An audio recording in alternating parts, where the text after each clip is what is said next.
বাবা আলবি। জি আম্মু। কি করছো তুমি? লেখছি। ও শুনো বাবা, আম্মুর না বেডরুমে একটু কাজ আছে, তুমি কিন্তু ভুলেও বেডরুমে আসবে না। আচ্ছা আম্মু। আর শুনো, কেউ যদি কলিং বেল বাজায় তুমি কিন্তু দরজা খুলবে না, আম্মু খুলবো, ঠিক আছে? আচ্ছা ঠিক আছে। আচ্ছা বাবা, তাহলে তুমি লিখো। আচ্ছা। আরে তুমি এমন করছো কেন? ওইটা আমার ছেলে, ও যদি একবার দেখে ফেলে কি হবে বুঝতে পারছো?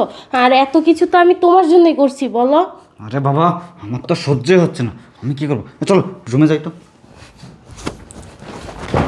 এই শোনো, তোমাকে একটা কথা বলি, আজকেই তোমার ডিসিশন নিতে হবে। এই অঙ্কটা তো আমি পারছি না, যাই আম্মুর কাছে জিজ্ঞাসা করি। তুমি তোমার হাজব্যান্ডকে ডিভোর্স দিয়ে আমাকে কবে বিয়ে করবা? আর ওই যে তোমার ছেলেটা না, ওকে না আমার একেবারে সহ্য হয় না। আরে আমি তো বলেছি ওর সংসার আমি করতে চাই না। আম্মু এই লোকটার সাথে এরকম করছে কেন? বাবাকে এটা জানাতে হবে। আমি তো তোমাকে ভালোবাসি, ওকে আমি যত শীঘ্রই পারি ডিভোর্স দিয়ে তোমাকে বিয়ে করব। আর ওই ছেলের কথা বলছো, ও তো বাচ্চা মানুষ, ও এসবের কিছু বুঝবে না। সব কিছু বাদ দাও, আসো না একটু রোমান্স করি। আচ্ছা ঠিক আছে, চলো। কী ব্যাপার, আমার ছেলের সময় SMS পাঠিয়েছে আর মু বলতেছে পাগল আজকেও বলবে আইসক্রিম খেতে চায়। দেখি তো কী লিখেছে। হায় আল্লাহ, এটা আমি কী দেখতেছি? আমার স্ত্রীর পাশে এই ছেলেটিকে আগে তো কখনো দেখিনি। আর আমার স্ত্রী ছেলেকে নিয়ে বেডরুমে কি করতেছে?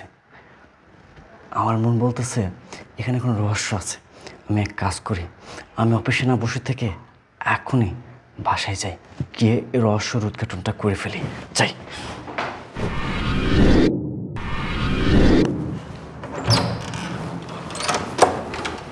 বাবা, ওরা কোথায়? বেডরুমে। কি বেডরুমে? বাবারে, আমি তোর কাছে লজ্জিত যে তুই সন্তান হয়ে নিজের মায়ের এমন অপকর্মের ভিডিও তোকে নিজ হাতে করতে হলো, আমার কাছে পাঠাতে হলো। বাবারে, সব কিছুর একটা শেষ আছে, আজকে আমি শেষ দেখে ছাড়বো। যা, তুই এক কাজ কর, তুই পাশের রুমে গিয়ে পড়াশোনা কর। যা, আমি দেখতেছি। রূপা, এই লোকটিকে। এই তুমি এসেছো, দেখো না এই লোকটাকে আমি চিনি না, হুট করে জোর করে আমাদের বেডরুমে এসে বসে আছে। আমি কখন থেকে বলছি বের হয়ে যেতে, যাচ্ছে না। এই তুই কে? তুই কে? বল বল, তুই কে? বল। ওই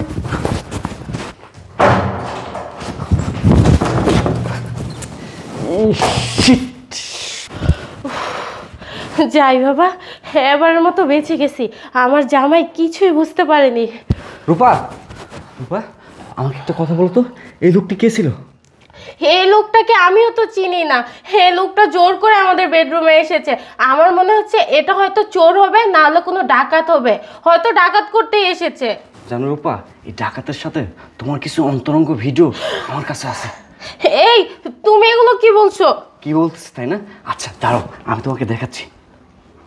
এই যে দেখো।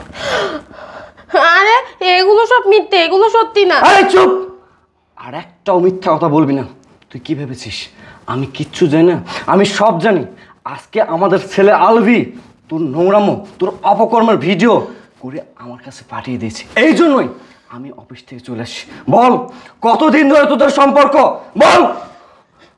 আসলে আশাব, আমাদের সম্পর্ক 3 মাস ধরে। বাহ, কি সাবলীল ভাবে বলে দিলা।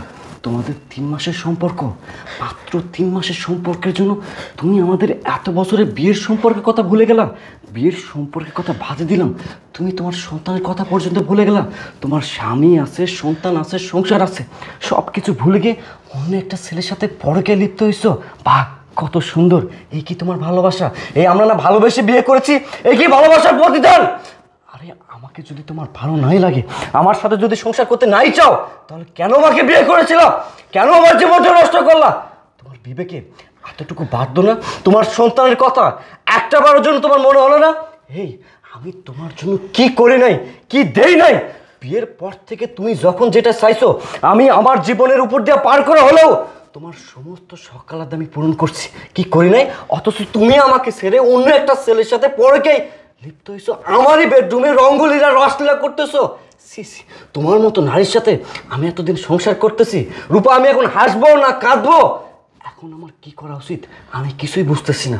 জানো রূপা, এই সমাজে তোমার মতো কিছু মানুষ আছে যাদের জন্য প্রত্যেকটা ঘরে ঘরে অশান্তি নেমে আসে। তোমরা কিভাবে এমন কাজ করতে পারো আমি জাস্ট কল্পনা করতে পারতেছি না। এত সুন্দর ফুটফুটে একটা সন্তান দেখে এমন কাজ কেউ কি করে?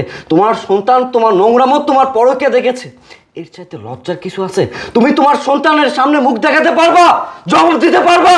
কি হলো, চুপ করে আসো কেন? তুমি কেমন মা? নিজের ছেলের সামনে সিস, আমার ভাবতে অবাক লাগতেছে। তুমি এতটা নীচ, এতটা জঘন্য, তুমি একটা বারের জন্য চিন্তা করো না এই সমস্ত কথাবার্তা যদি বাইরের লোকজন শুনে তাহলে তোমার ছেলের ভবিষ্যৎ কী হতে পারে? তোমার ছেলেকে যখন কাল বা পরশু বিয়ে দিতে যাবা, এই সমাজের লোকজন বলবে যার মা এমন তার ছেলে কেমন হতে পারে। কোনো কিছু তোয়াক্কা না করে পরকীয়া নামক একটা ন্যাক্কার সম্পর্কের মাঝে জড়াই গেলাম। একটা বারের জন্য তুমি আমার কথা ভাবলে না, আমাদের সন্তানের কথা ভাবলে না? তুমি এটা কেন ভাবলে না? তুমি যা করবা তোমার সন্তানও তাই শিখবে। অনেক হয়েছে, আমি আর নিতে পারতেছি না।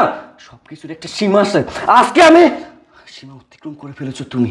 শোনো, আজকের পর থেকে আমার সন্তানের বাবাও আমি, আজকের পর থেকে আমার সন্তানের মাও আমি, এবং আজকের পর থেকে আমি আমার সন্তানকে এই শিক্ষাটাই দিব, তার মামি তো আমি আর তোমার সাথে কোনো সম্পর্ক রাখতে চাই না। বিয়ের যে সম্পর্ক ছিল সেটাও আমি ভেঙে দিচ্ছি।